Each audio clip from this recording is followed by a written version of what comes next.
নমস্কার। ব্লগগুলো দেখেন বা ইউটিউব সাইটটা দেখেন, এটা মানুষকে সুস্থ রাখার, ভালো রাখার একটা পেজ করা হয়েছে। এর মাধ্যমে আপনারা ভিউয়ার্সগুলো নিজেরাই দেখুন, হাজার হাজার মানুষ কিন্তু সুস্থ থাকছে। তারা কেন দেখছে? যে আজকে এই ছোট্ট সময়টা যদি আপনি একটু দেখে নেন, আপনার মনে হবে না বাকিগুলো তো দেখি।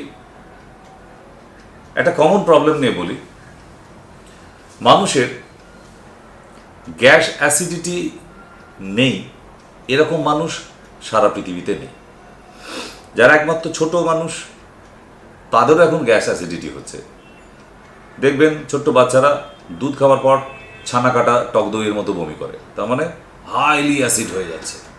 ওইটুকু বাচ্চারও অ্যাসিড হয়, আর আপনার আমার তো হবেই।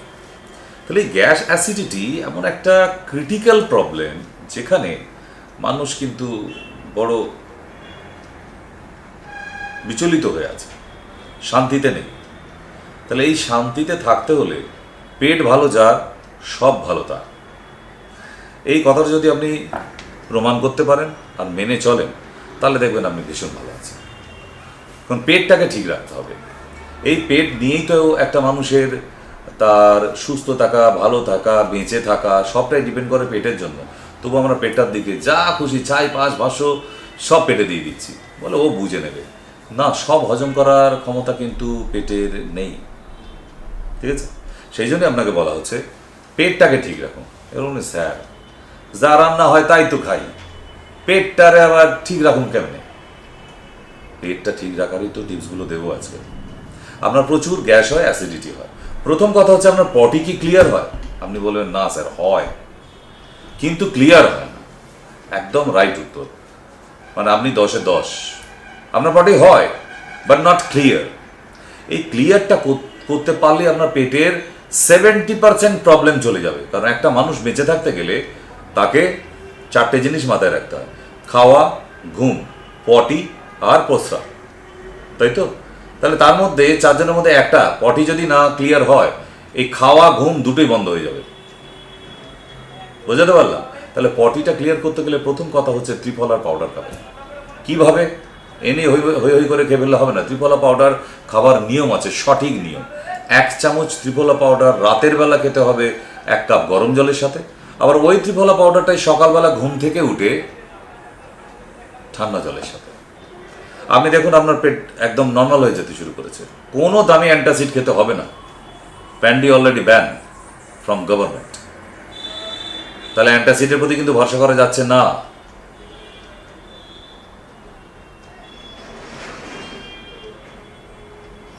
মেমোরিতে রাখতে হবে। তাহলে ত্রিফলা দিয়ে শুরু করলাম। কেন শুরু করলাম? কারণ ত্রিফলার মধ্যে আমলকি, বয়রা, হরিতকি 3 জন আছে। একজন পটিটাকে ক্লিয়ার করিয়ে দেবে, একজন হজম করাবে, একজন গ্যাসটাকে তৈরি হতে দেবে না। 1 নম্বর। দ্বিতীয়, এবার বলুন প্রচুর অ্যাসিড হয় স্যার, তার মানে আপনি অ্যান্টাসিড খাচ্ছেন। আবার আসি পানে। সকালবেলা একটা মিষ্টি পানের পাতা, একটুখানি আদা, একটুখানি জোয়ান আর একটু আমলকি দিয়ে চিবিয়ে খেয়ে নিয়ে 1 গ্লাস জল খেয়ে নিলেই হয়ে গেল, আপনার আর অ্যাসিডিটি হবে না। সকালবেলা 7টা আতপ চাল চিবিয়ে খেয়ে নিয়ে 1 গ্লাস জল খেলে আপনার অ্যাসিডিটি হবে না। সকালবেলা উঠে যদি একটুখানি হরিতকি ভেজানো জল খাওয়া যায়, আপনার অ্যাসিডিটি হবে না। আর যাদের ক্রনিক অ্যাসিড, মানে খাবার পরে সারাদিন এইখানে খাবারটা, মানে সে কোন সকালে একটু আলু মেখে মুড়ি দিয়ে খেয়েছেন, ওই আলু মাখা মুড়িটাই বিকেল অব্দি এইখানে টক ঢেকুর দিয়ে উঠে আছে, মনে হচ্ছে এখন আমি আলু মাখা মুড়ি খাচ্ছি। যদি এইরকম অ্যাসিড হয় কারোর, যে সকালের খাবার রাত্রির অব্দি উঠে আসছে গলায়, তাদেরকে একটা সুন্দর টিপস দিয়ে দিই। এত সহজ টিপস দেবো যেগুলো নিজেরা কল্পনাও করতে পারবে না যে এরকমভাবেও সারানো যায়। বাট আমি মুখ দিয়ে বলে দিচ্ছি, মানে কারণ আমার আজকে যেটুকু আপনাদের আশীর্বাদে ডক্টর সেনের নামটা জেনেছেন, সবটা কিন্তু হোম রেমেডিতেই। কারণ কয়েক হাজারের ওপরে হোম রেমেডি আমার এই ঠোঁটে থাকে। প্রতিদিন অ্যাপ্লিকেশন করতে হয়। যে পাকা তেঁতুল কিনে আনবেন বাজার থেকে, একদম আফিমের মতো, একদম কালো পিচের মতো রং হয়ে গেছে।